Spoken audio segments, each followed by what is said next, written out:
Hello and welcome to Divinity Original Sin 2. Now, I have to admit I've never played a Divinity game before, but I've played Baldur's Gate 3 and absolutely loved it, so I decided let's take one step back in time and play Larian Studios' previous game, which is this Divinity Original Sin 2. This is a completely blind playthrough. I know nothing about the story. I know there's like a friend of mine told me there's like elves that are much lankier than humans and they can eat, I guess, corpses to gain memories or something like that. I think there's also reptiles you can play. I saw one in the screen when this game started up, but that's pretty much all I know. And because I don't know anything, I'm not gonna say anything more. Let's just get right into it, okay? Let's see. Okay, yeah, single player, please. Explore classic, tactician, or story. I'm gonna go with classic. Usually I go with the medium or normal difficulty. Okay. A classic role-playing experience. You are cunning, resourceful, and prepared for the perils that await. Let's begin. Yeah, see, this reptile I saw, so I assume that's probably playable. What? 1 second. Do you want to allow public and private?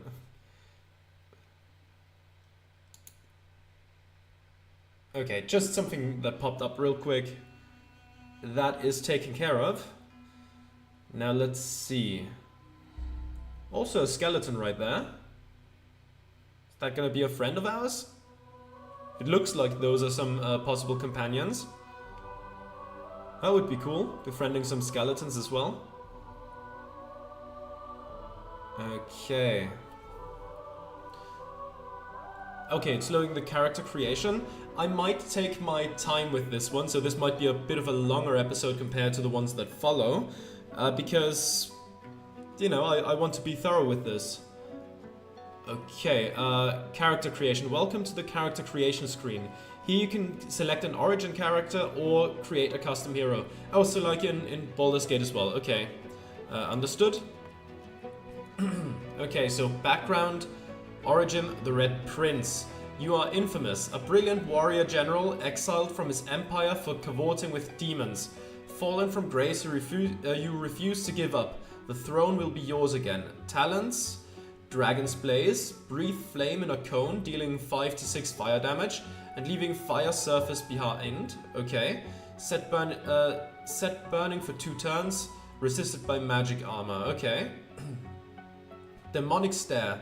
Drain 9 to 10 magic armor from target character and gain that amount for yourself, okay?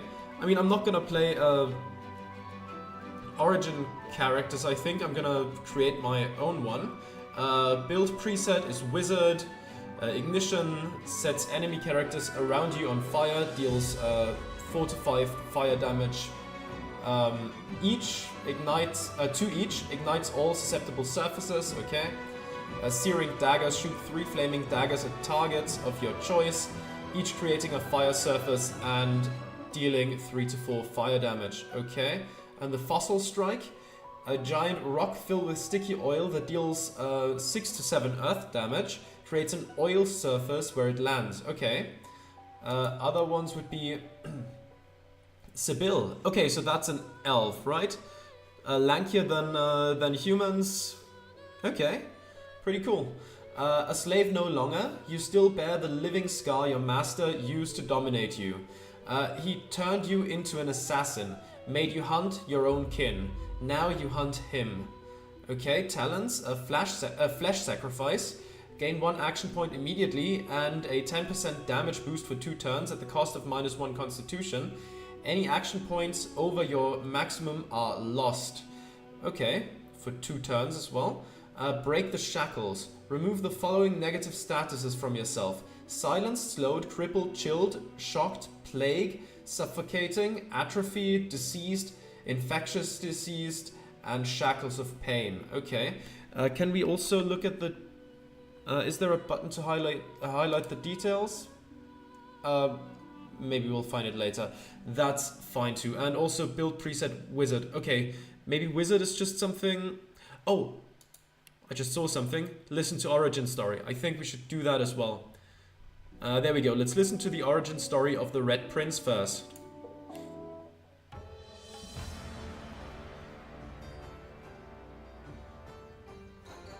Famed, of course, for my unique red skin and unparalleled skills as a general of the house. But I, the Red Prince, was raised within the vast palaces of the fabled Forbidden City. I was destined to become the next emperor. But my ambitions suffered a bit of a setback when I fell from grace for cavorting with demons. Now, I'm exiled and hunted by assassins. But I assure you, I remain undaunted and as determined as ever to claim my rightful throne. okay, that's pretty cool. I gotta change the audio a bit, make it a bit louder so the voices aren't too quiet. Okay, Sibyl, right, let's listen to your origin story as well.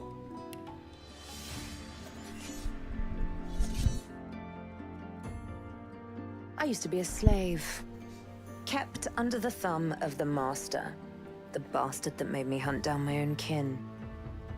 How did he do that, you ask? With the living scar you see on my cheek, this horror that takes no more than a song sung by Master Dearest to control my very thoughts. But now the tables have turned. I broke my shackles, and when I finally find him, I will make the Master sing a very different kind of song. Okay, sounds cool as well. Next up would be Ifan Ben Mest. Ifan Ben Mest? I'm sure he's gonna say his name. A crusader in Lucian's army. You lost your faith as war claimed countless innocents. Now you're a lone wolf mercenary. Your mission, kill Lucian's son. Encourage allies around you, increasing their primary attributes. And summon Ifan's soul wolf. Summon your trusty soul wolf, which can howl and bite enemies. Okay. That sounds pretty cool. Let's listen to your origin.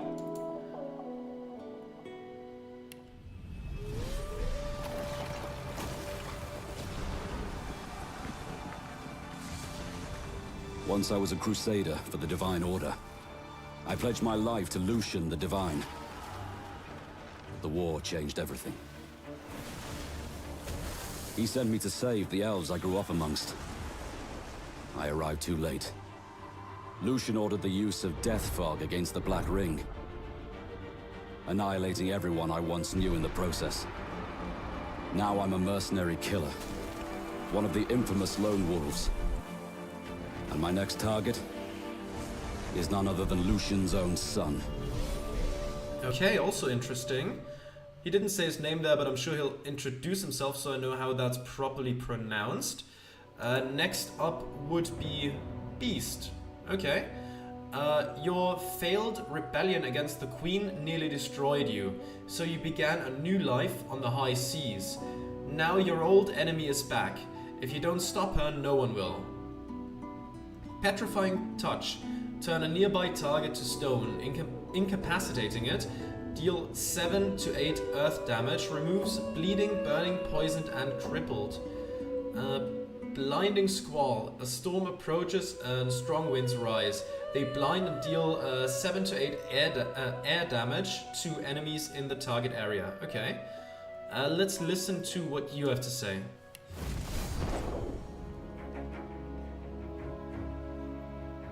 I was just thinking about someone I used to know. My cousin. The Queen, in fact. A tyrant. I tried to stop her, but things don't always go according to plan. She cast me out to a forgotten island, and made short work of my allies, too. Lucky for me, I was able to commandeer a ship, and began a new life for myself, out on the high seas. Aye, but I hear that the Queen is at it again. And there's something darker behind her madcap schemes this time. If I don't stop her, I don't know who will. Okay, also I'm recognizing now that in Baldur's Gate 3 there was a I think, was it a chest with some weird clothing in it? His hat was in there. I'm sure the others had clothing items on them or weapons that were in that chest as well. So that's pretty cool that they call back to their previous games like that. Lows. Okay, you're a musician, performer, star, and host to all manner of disembodied visitors. Now, one dark voice has silenced them all and aims to claim your body for itself. Encourage allies around you, increasing their primary attributes. And maddening song. Sing, causing enemies in the target area to become mad. Maddened characters will attack those nearest to them, regardless of alignment. Could be useful.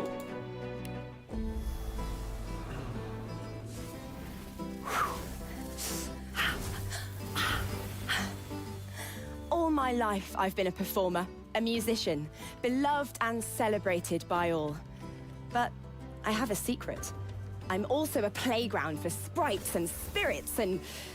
worse. The voice that rings inside me now is darker than any that came before. Almost caused a bunch of my fans to rip each other to pieces. But you can trust me. I've got this under control. Sure. Step 1. Find out who, or what, is trying to take control of my mind. Step 2. Make it sorry it ever tried. Sounds like a plan. Sounds like a plan there. Okay. Fane. That name sounds familiar. Was he mentioned in Baldur's Gate at some point? 1 second, I'm quickly gonna have to retool my own audio. There we go, because that got a little bit loud. Okay. Fane, you woke up and your world was gone. The last of your kind, you hide behind a charmed mask, searching for the truth about a history that no one knew existed. Okay. Play dead. Fool enemies into thinking you're dead. Cooldown of skills will be paused. Any action you take will cancel this status. Set playing dead for 3 turns. Do not break invisibility or does not break invisibility or sneaking. Okay. Time warp. Target a character. Whenever this character ends a turn in combat, they immediately get a free turn. Okay, so that sounds useful as well. Let's hear Fane's origin story. Come on. There we go. Oh, don't stare. How would you look after eons in some ghastly crypt? Your people are rather prone to death. Mine are not. Yet when I emerged from my completely unjustified imprisonment, I found them gone. Our culture forgotten. Any trace of the world I knew all but obliterated. I must even hide my true face beneath an ever-shifting mask for fear you savages will attack me. That is how I wander this strange world. Trying to uncover the truth about a history you primitive people never even knew existed. Very interesting. So, undead just walking around is not a common thing, but it used to be in the past. Okay, that's good to know. Good to know. Custom. Okay. Custom dwarf, custom elf. Okay, we can customize the appearance here. Okay, so you can choose just between male and female. Baldur's Gate 3, of course, had a non-binary other option, which I went for because I am. So in this case, I think I'm gonna go for a female character because that feels like less of a step back. And I'm gonna check all the customizations to see what we can do, and then I'll make my choice about which one I'm actually going to play. Undead dwarf, undead elf, undead human. Undead lizard. Okay, and then we're back to the Red Prince. Okay, so you can be like all those races, but also undead. Interesting.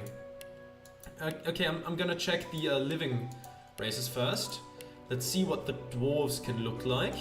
Appearance. What phases do we have at the ready?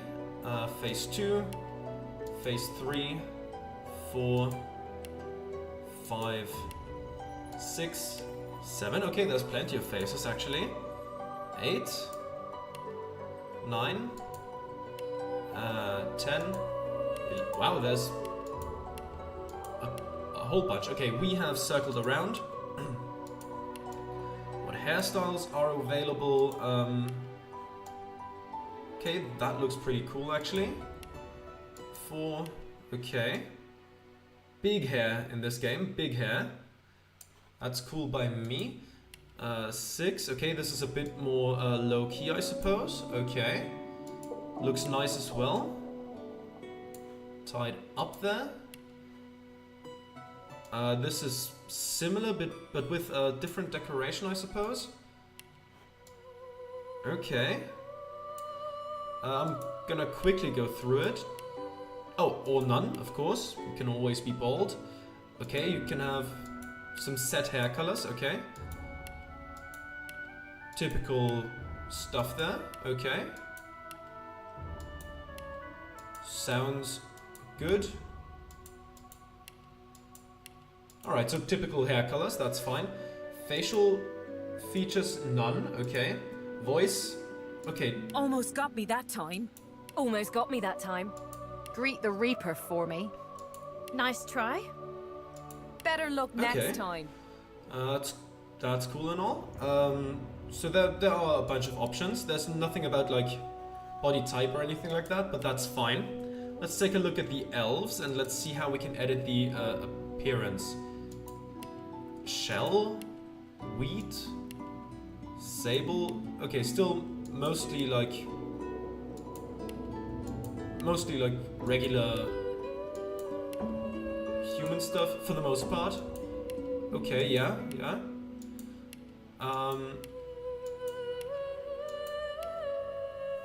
Okay, and then it gets... So it kind of goes from really pale to much darker, okay. How many options are there for the faces? Okay, is it gonna... There it is, now it loaded in. Okay, a whole bunch of very different stuff, honestly.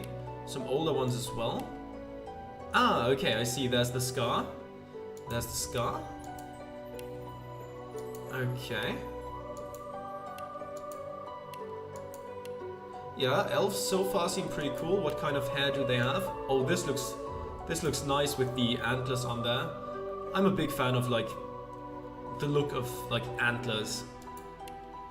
Okay, this one with feathers and big and bushy and stuff like that. Okay, a sort of crown-like structure. Much shorter, this one. Lots of flowers.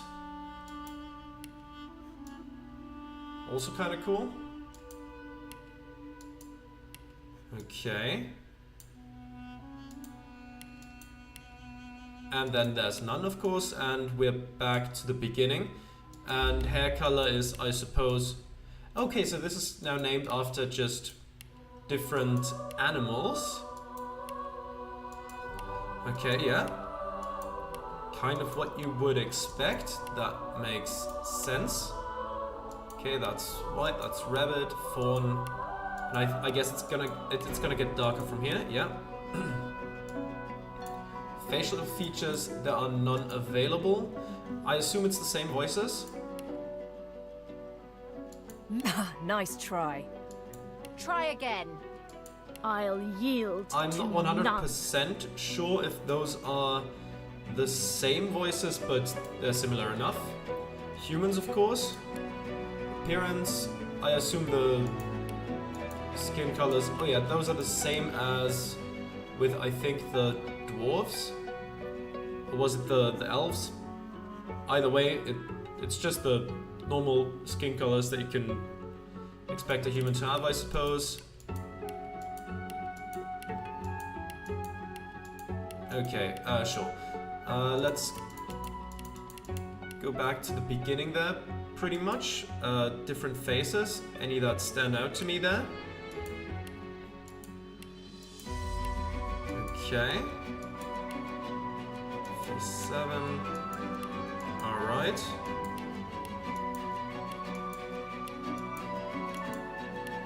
Okay, yeah, a pretty wide variety of different face types, and we're back to number 1.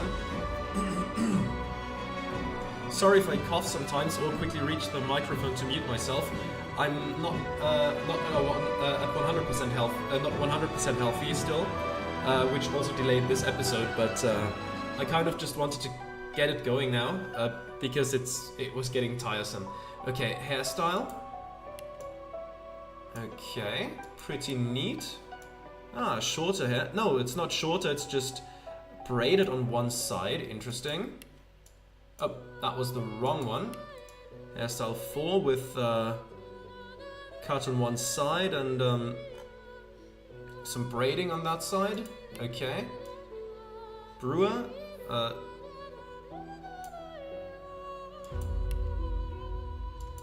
Is that... Oh, that's hair color. I'm smart. Okay. Yeah, this. Okay, with some headgear, some decorative stuff. Wait, is that one of the characters? That one character also had the white hair going down on that side, so that might be one of the origin characters. So I wouldn't really want to double up on that. Okay. Nice. Okay, a shorter one. That's also fine. Covering the eye on that side and tied to a big old knot in the back. Okay, tied to the top. Yeah, this one I'm not really much of a fan of, but that's okay. Okay, so, tied to the sides. Bit of a Princess Leia look here. Short with, okay, a braid on the side. That's cool too. That's just a big braid. That's also cool. Or none, and we're back to the beginning. Alright. With that, I'm gonna go to the lizard, because to be honest, that just sounds kind of tempting. Lizards seem cool to me. Okay, in this case, skin color is gonna be a bit more interesting. Papaya, desert sand, turquoise, wine. Okay, that's a bit more into the direction of purple, which I would appreciate. Cobalt also looks nice. Still water, vigor, ruby, so a bit of a hotter pink look, I suppose. Hematite, okay, so like dark black scales. Cornflower, lavender, that looks pretty neat, I like it. Jasmine, and we're back to cerulean. Okay, so of those, I think wine looked the best to me. A bit darker in shade, but still purple.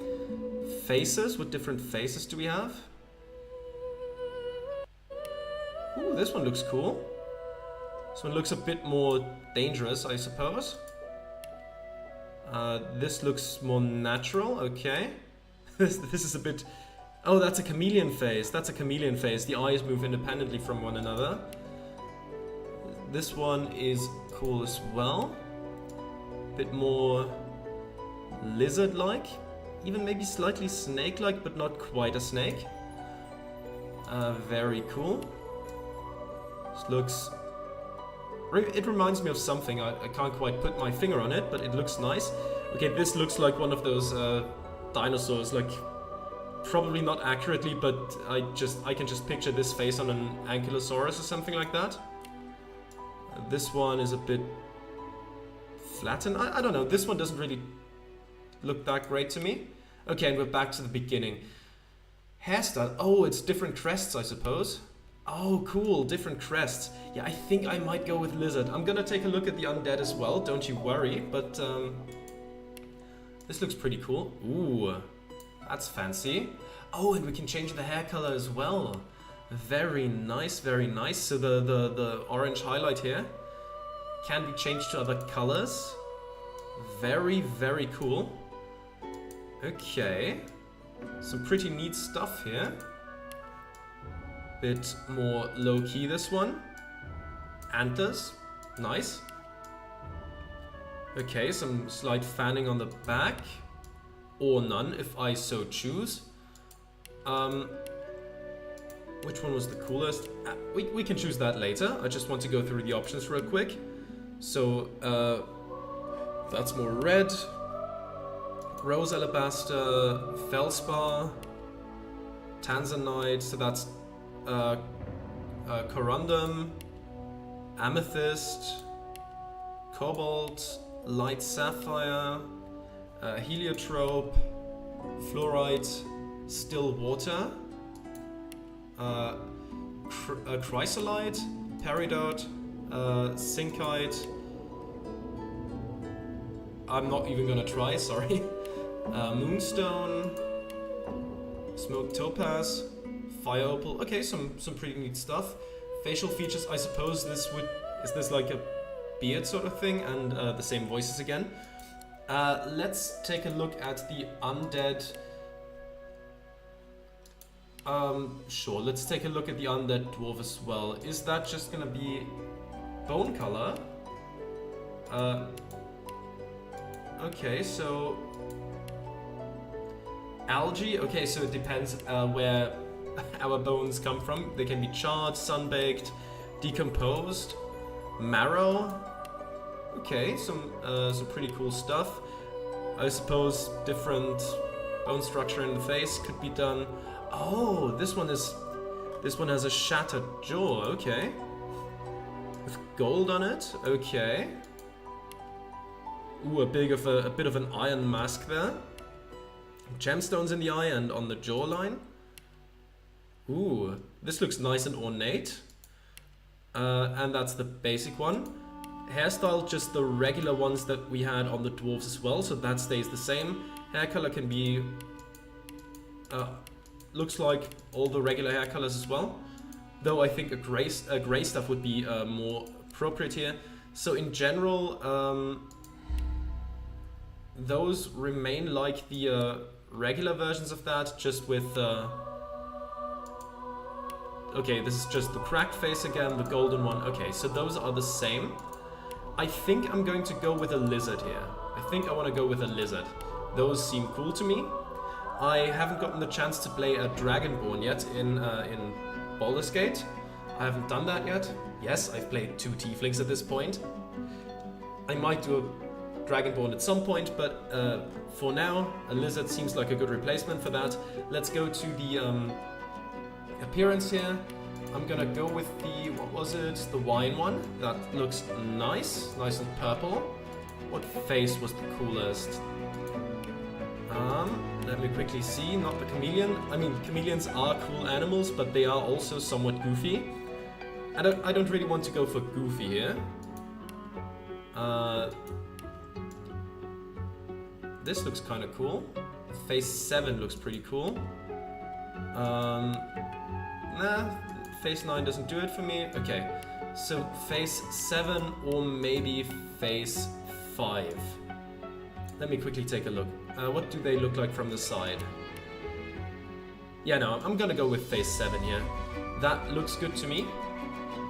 Now let's take a look at the crest that we can have.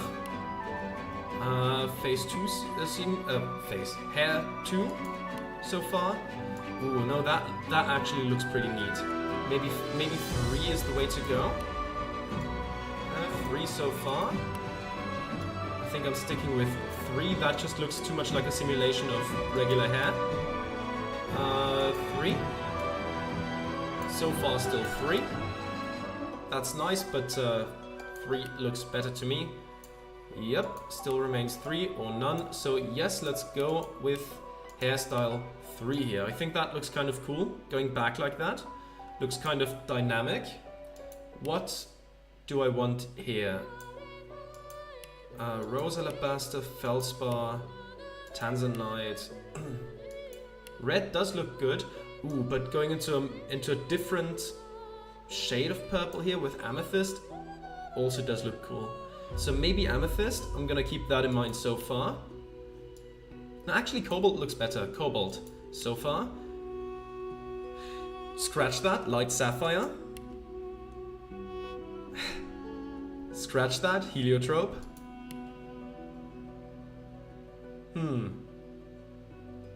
Scratch that, fluorite. Fluorite. Maybe chrysolite. This looks very nice. This greenish hue looks very good. So chrysolite so far. Yeah, still chrysolite. Still chrysolite. We are back to fire opal. So yes, chrysolite it is. Because that looked pretty damn cool. There it was. We don't have facial features. Better luck next time. Warrior, are you gonna say anything? Greet the Reaper for me. Greet the Reaper for me. Try again. Better luck next time. I'll yield to none. Nice try. I think I'll go with the warrior voice. I don't yet know what build I'm gonna do. Let's see. Build preset. Okay, what do we have here? Oh, we can have... Oh, this looks like a cool helmet. Kind of hides what we have going on in the face, though. Oh, do different classes have different helmets? Battle Mage does not... No, it does have a helmet. Okay. Do they all look... They don't all look the same. Okay. That's pretty cool then. And the armor changes as well. Okay, I guess it's good that I play a lizard, and because otherwise that probably would have shown some nudity, or it might have, I don't know. I don't know if I have turned that off. If that's turned off standard, like as a standard or not. Let's keep the armor on. I'll take a look at the helmets later. Okay, do we have any information about what the builds do? So there's Wizard, there's Battle Mage. Okay, let's take a look at the attributes. Wizard is +2 Intelligence, +1 Constitution. Battle Mage is Strength, Intelligence, and Constitution. Okay, so a bit less just purely focused on casting, I suppose, and a bit more on also fighting melee. Abilities: Warfare. Warfare increases all physical damage you deal. Okay. Aerial Thurge, increase all air damage you deal. And Persuasion +1, that's good. What did the Wizard have? Pyrokinetic, all fire damage you deal. Increases all poison and earth damage you deal. And any physical armor restoration you cause. Okay. And Lawmaster. Lawmaster identifies enemies and allows you to identify items. Increasing Lawmaster allows you to identify more faster. To identify, use identification glass to select the item you want to identify. To examine a monster or NPC, select them and choose examine. Okay, so you need a good skill for that, to do that properly. Okay, Battle Mage, there's also different skills here. Battering Ram, Blinding Radiance. Enemies around you receive air damage. That's rush forward in a straight line to a designated point, hitting all enemies in your path with 16 to 19 physical damage and setting knockdown. And Shocking Touch sets the shocked status on a target within arm's length and deals 8 to 9 air damage. Okay. A Cleric. Strength, Intelligence, Constitution. Hydrosophist creates all water, increases all water damage you deal and any vitality, healing, or magic armor restoration that you cause. Okay. Necromancer. Necromancer heals you whenever you deal damage directly to vitality. Oh, that's pretty useful. Bartering. Improves your haggling skill. With each point invested, traders' items become cheaper and your items become more expensive. Very cool. Restoration. Restore vitality of a target character. Restoration also cures poison and bleeding. Bloodsucker. Target character consumes blood surfaces around them, restoring vitality. The more blood, the more they will be healed. Okay. Restore up to 18 vitality depending on relevant surface area. Okay, pretty cool. Decaying Touch. Deal 6 to 7 physical damage to target character. Sets decay, so the target will take physical damage from healing spells and potions. Interesting, okay. Conjurer. Please load it in. I want to see it. Ooh, looks pretty cool. Intelligence +1, Constitution +2. Okay. That adds health. I assume this much. Summoning +1. Summoning increases vitality, damage, and physical armor, and magical armor of your summons and totems. Okay, so the better that is, the better our summons, I suppose. Lawmaster, we saw that. And leadership. Leadership grants dodging and resistance bonuses to all allies in a 8-meter radius.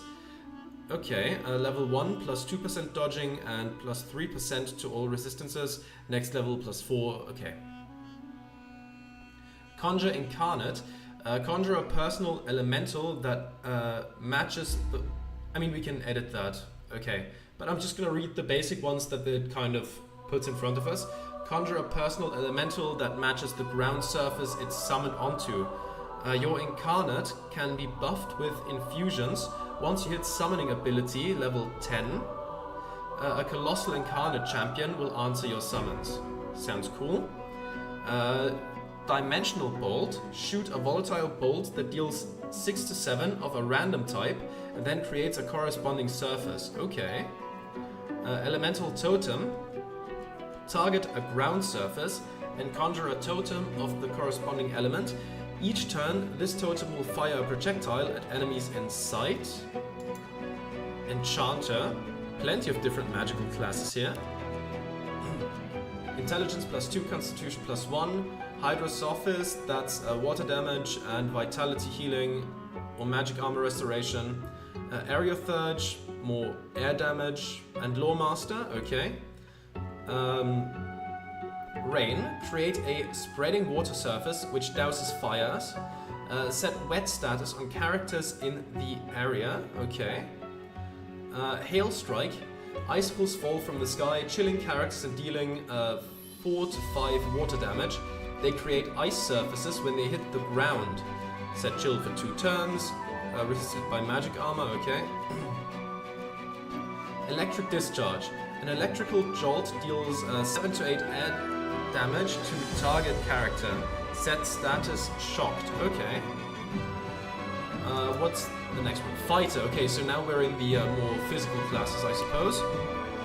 I do quite like the physical classes usually. My second Baldur's Gate run was a fighter. That was a hell of a lot of fun. And my third run is a monk, but I'm just in Act 2 at this point. But that's a lot of fun as well. Okay, Strength +1, Constitution +2.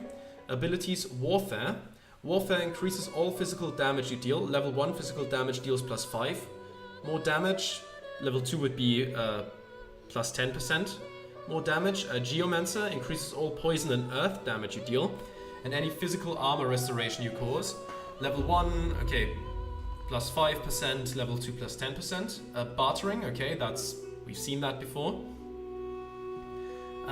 Battle Stomp. Smash your weapon into the ground, knocking down non-allied characters in front of you and hitting them for 13 to 14 physical damage.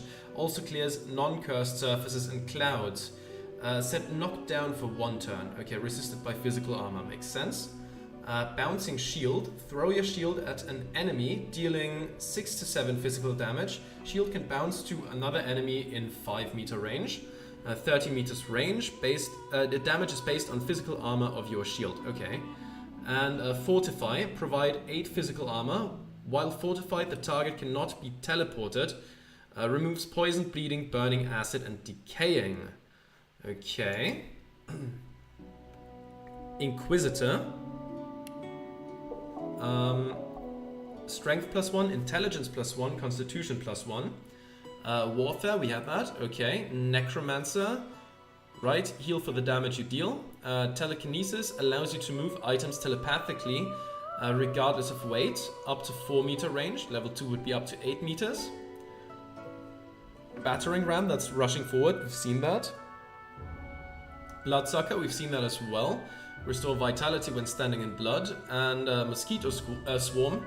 Unleash a swarm of giant mosquitoes to suck the blood from your enemies, dealing 7 to 8 physical damage and healing yourself.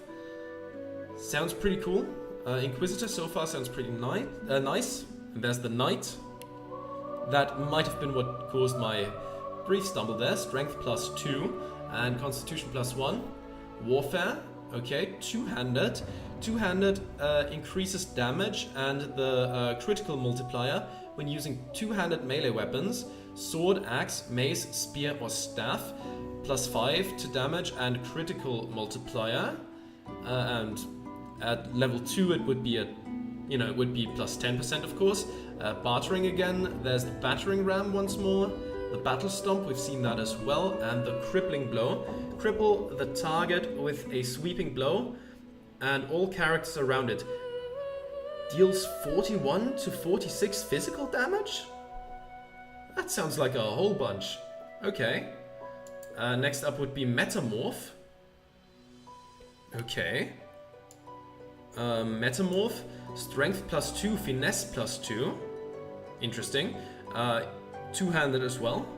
Polymorph. Polymorph provides 1 free attribute point per point invested. Okay. So we can just swap around our attributes, making us versatile, I suppose. And Persuasion helps you convince characters to do your bidding in dialogues and increases how much characters like you. Increase base attitude with strangers by 10.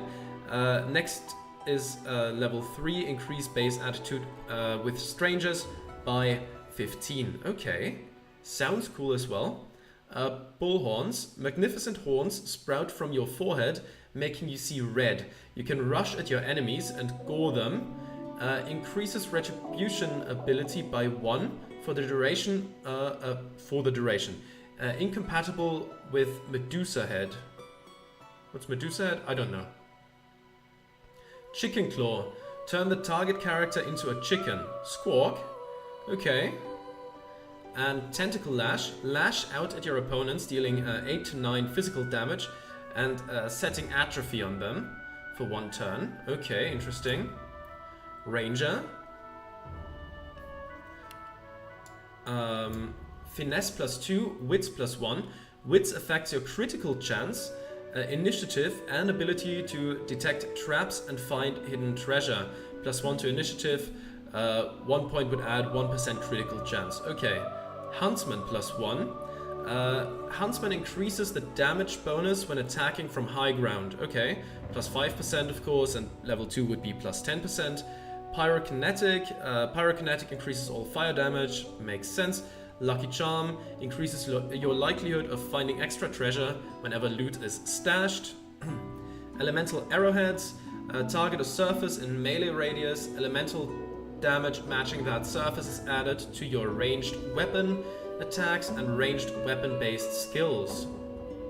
Ricochet. Fire a normal arrow that deals 23 to 29 physical damage and then finds another target within 5 meters. Forks up to 2 times. Okay. And Peace of Mind. Target gains Clear-Minded, which increases strength, finesse and intelligence by 1 and wits by 1. Removes blinded, terrified, charmed, taunted, sleeping, enraged and mad. Set Clear Mind for 3 turns. Okay, that sounds pretty cool. Rogue. That of course was my first Baldur's Gate character, which is on my channel. Though, to be fair, now with my current experience level in Baldur's Gate 3, going back to watch that would probably make me cringe because at first I was just kind of stumbling through, but it got better as I went along. Finesse plus 2.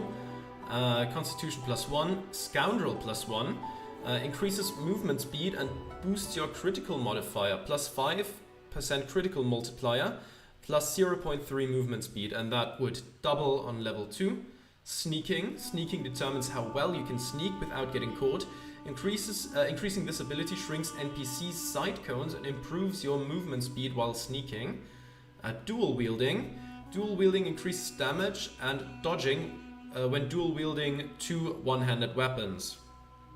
Okay, pretty self-explanatory there. Adrenaline, gain 2 action points immediately, but lose 2 action points next turn. Any action points over your maximum are lost.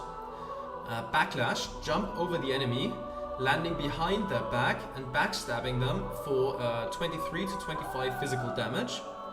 Okay. Throwing knife, throw a knife at your opponent, dealing 23 to 25 physical damage, can backstab. Okay. Pretty cool. Next up would be Shadow Blade. Okay, Finesse +2, Wits +2, Scoundrel, Polymorph, and Thievery. Thievery improves your lockpicking and pickpocketing skills. To pick locks, use a lockpick or the context menu of a door or container. To pickpocket, interact with a character while sneaking. Okay.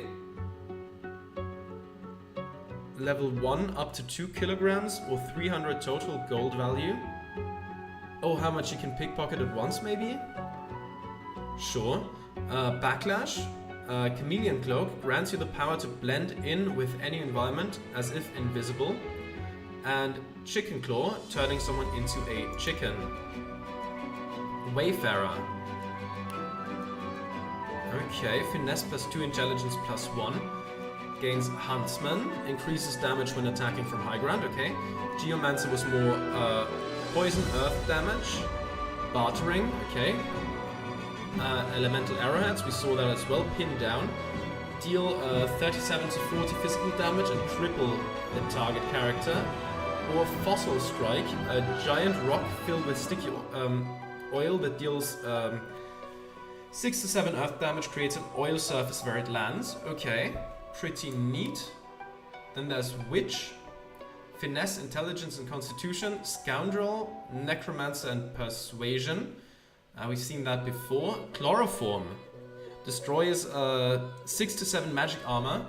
And then tries to set sleeping. Okay.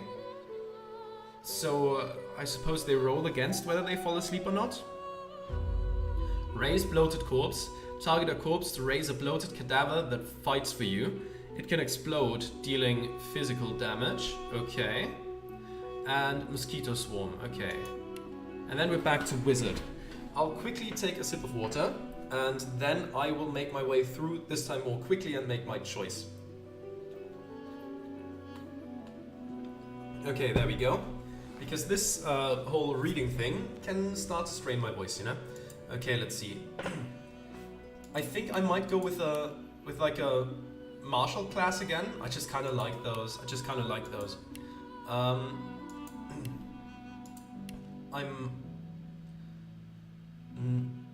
Knights seem pretty strong.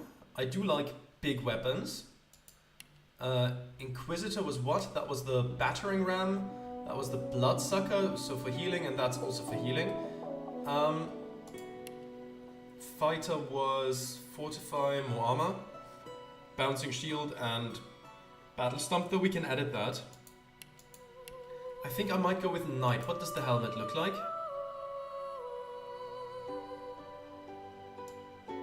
Kind of okay. So far so good. Let's take a look at that.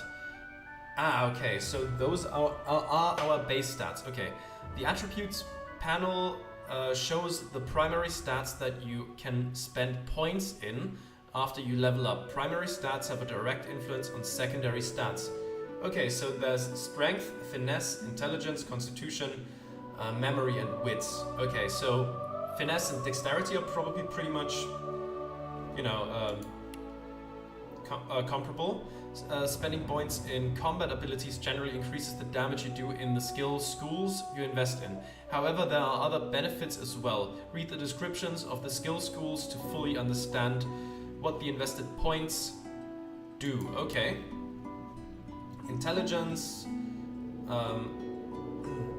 determines intelligence-based damage. Okay. That's health. That's Memory affects your amount of memory slots, which are required to learn skills. Okay, more powerful skills cost more memory slots. I see, and wits was critical chance. Okay. I think this seems fine. I'm sure they wouldn't have given me a completely useless loadout for this, and that seems to make sense. Since we are gonna have strength-based attacks, let's take a look at...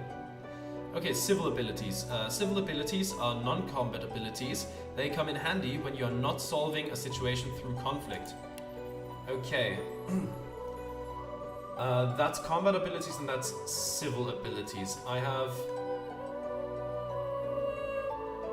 2 personality, bartering and persuasion. I like persuasion, that sounds good. So if I remove that, oh, I could put it into sneaking, thievery, anything like that. Okay.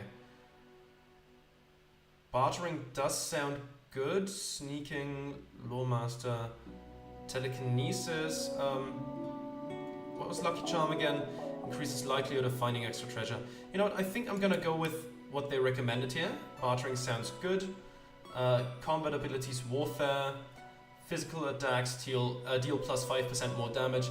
That just seems very good for a class like this. I'll confirm that. And these skills, okay.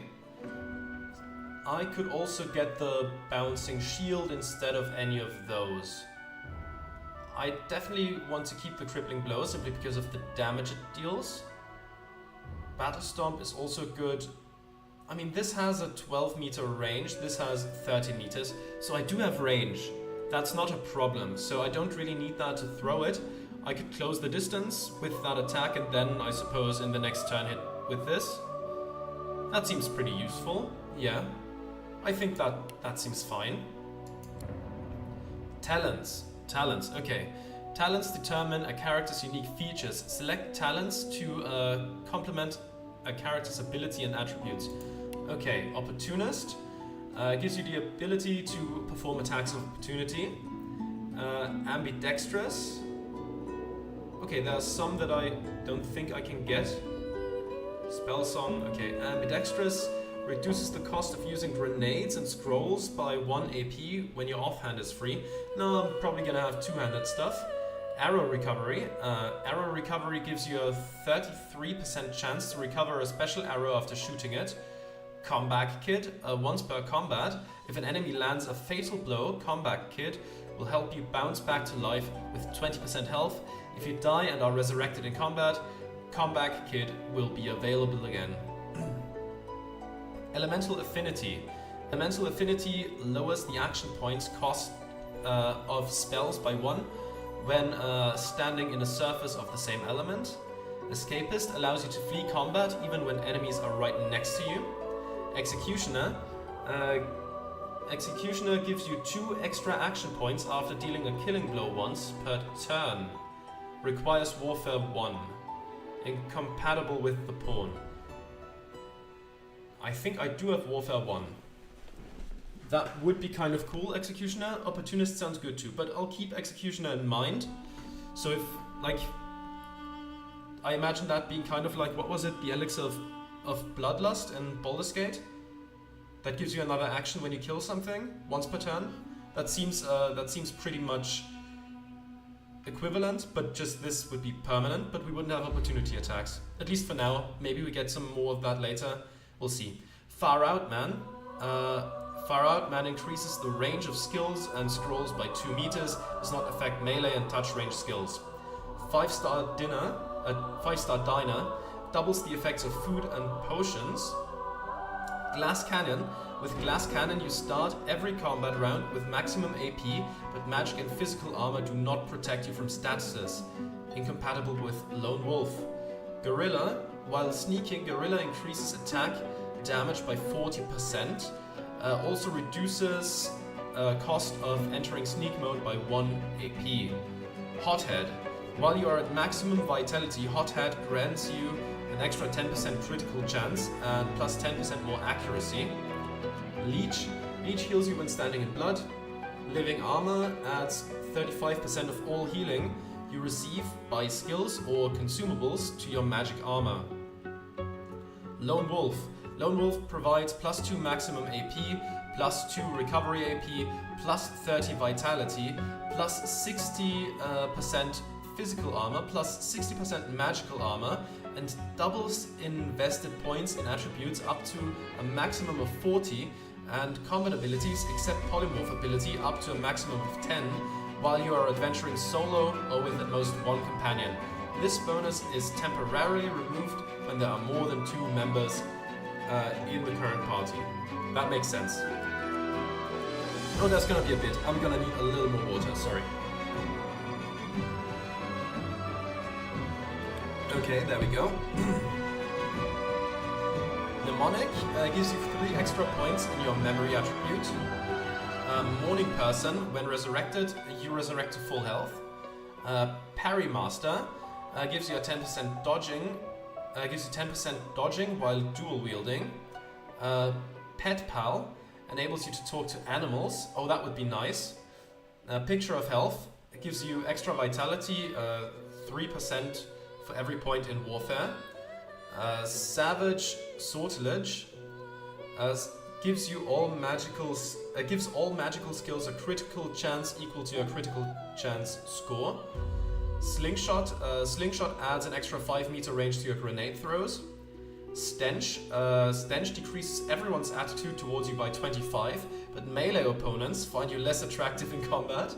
Okay. Torturer. With Torturer, certain statuses caused by you are no longer blocked by magic or physical armor, and their duration is extended by 1 turn. Burning, Poison, Bleeding, Necrofire, Acid, Suffocating, Entangle, Death Wish, and Ruptured Tendons are affected by this talent. That sounds like a cavalcade of painful experiences, so I suppose that makes sense. Unstable. Unstable makes you explode in a bloody cloud when you die, dealing 50% of your vitality as physical damage in a 3-meter radius. Walk It Off. Walk It Off reduces all status durations by 1 turn, including positive statuses. Does not affect statuses with a duration of 1 turn. What a Rush. What a Rush increases your recovery and maximum action points by 1 when your health is below 50%. All skilled up. Okay, that requires higher levels. Okay, so what was the other one? Executioner requires Warfare 1. Do I have that? I have Warfare 1. Opportunist is nice, but will probably be drawing plenty of heat anyways. Maybe I'm gonna give myself Executioner. I don't know if that's good. I don't know how many enemies there will be per combat. Maybe this is a bad choice. But hey, that's what blind playthroughs are for, to see all the mistakes that you didn't make. So I'm gonna go with that here.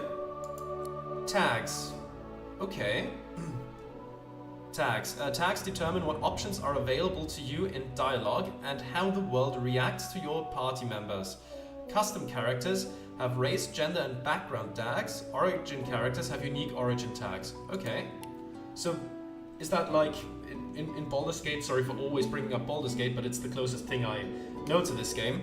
When it's like, for example, when there's these specific dialogue options that you can only have because, I don't know, because you're a bard or because, whatever, you're a Seldering Drow or, you know, stuff like that. I suppose it's most likely dialogue options that are kind of like that. At least that's what I assume. Origins. Barbarian. They call you a savage, an animal. They don't know what it's like to need to fight, tooth and claw, just to survive. You do. Jester. Quick with a quip and swift of song, you are an entertainer. Above all, you can disarm the public with your bawdy tales and mesmerize them with midnight frights.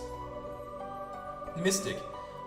Cracks in reality lead you to other times and places. Some of the void, some of the gods. Your vision is not quite your own, but you can make use of it. Noble.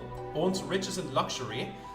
You have an aristocratic bearing, eloquent speech, and the finest manners. Outlaw. Back alleys and rooftops know well the tread of your boots. You've got friends in low places and enemies to match. Scholar. Intelligent and curious, your appetite for learning far exceeds your taste for bloodshed. books and scrolls are your dearest possessions. Soldier, trained in order, obedience and warfare. You know the difference between a latrine and a lieutenant. Okay, so my more, serious roles that I play, I like to undercut with a bit more levity. So my fighter in Baldur's Gate 3 was also an entertainer, because I didn't want just a grim, stoic fighter. I wanted some levity. I didn't want a second Lae'zel, even though I do like Lae'zel, but I don't want it to just be grim and mean and all that. So I gave my fighter the entertainer background. And I think I might do pretty much the same here with the Jester. I want some levity in my characters, especially the more physically threatening ones. An instrument, okay. We have a Bansuri. Select your origin instrument. It will take the lead in the music during fights. Okay. Bansuri. What does that sound like? I don't know if we can... Okay, yeah. Oud. Cello. You know, I'm a sucker for like strings like that. Violin, cello, that sort of thing. I'm an absolute sucker for that. Like my favorite metal band has a violinist in it. Nameless Viscaris, if anyone wants to check them out. They're amazing and they have a violin in their metal music. So yeah, I think I'm gonna have to go with that instrument here. So yeah, I'm gonna go with the cello. And now name. A name. What name am I going to give this character? I'm gonna edit out while my time to think right now, because I always take some time to come up with names. I did think about possible names beforehand, but I didn't know what kind of character I was gonna be, what kind of fantasy race I was gonna be. So I didn't really come to a complete conclusion. I'll see you when I have a name ready. Okay, so I have a name now. It's Sibaris. And that is because I like giving my characters names from Greek mythology. I'm not an expert in Greek mythology, but it's a good place to source some names, I suppose. And Sibaris, or Lamia, of Mount Surface, Greece, was a legendary cave-dwelling giant beast that devoured both livestock and humans. Though precise physical description isn't given in the primary source, it has been hypothesized by modern commentators that she must have been a dragon or an anguiped, which is humanoid with snakes for legs. So not just a snake body, but like each leg would be a snake. I'm gonna go with the dragon here because I'm a lizard. I think that makes sense. So Greek mythology lizard it is. And I think with that, I am ready to start the game. But I think the music is getting a bit too loud. Oh god, I hope that's not... I hope it doesn't completely overshadow my voice. Oh boy.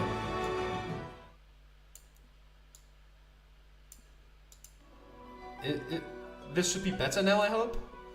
I hope you could hear me and the music wasn't just way too loud. Otherwise, I might have to re-record some of this. Okay. Alright.